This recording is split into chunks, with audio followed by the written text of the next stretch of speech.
Right, what you saw down there was the little connection of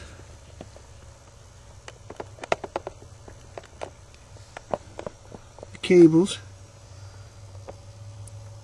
That one right there.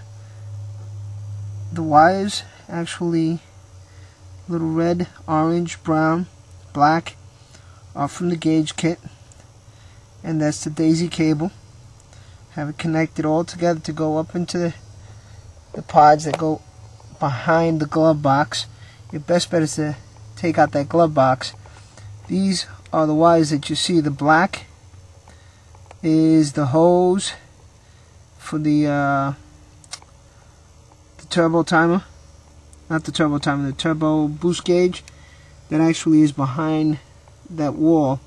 That is where the hoses come through the firewall, and that is the positive and the ground.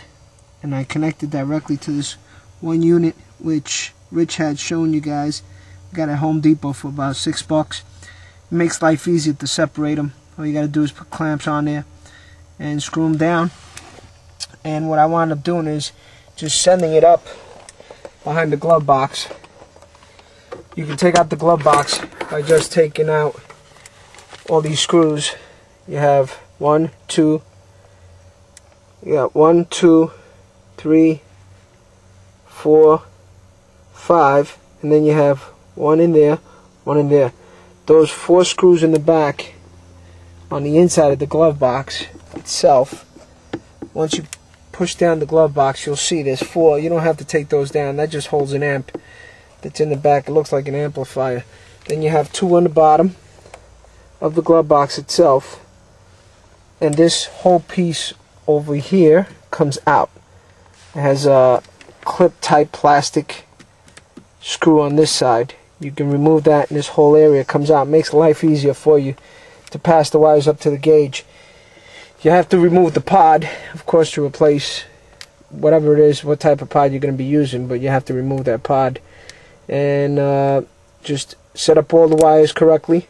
I taped them together, ran them down right behind the glove box to the bottom area with the warning lights, which of course I have set up.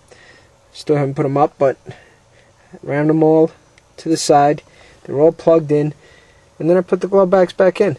The wires to the positive, of course, were coming out of the firewall. The negative was coming off of my strut tower, and the boost cable or the boost hose was coming down through the same area.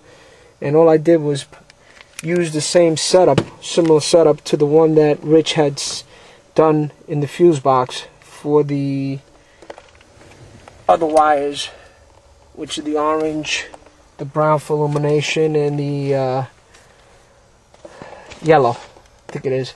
But that's my setup. Hopefully it helps you guys out. If you have any questions, just PM me.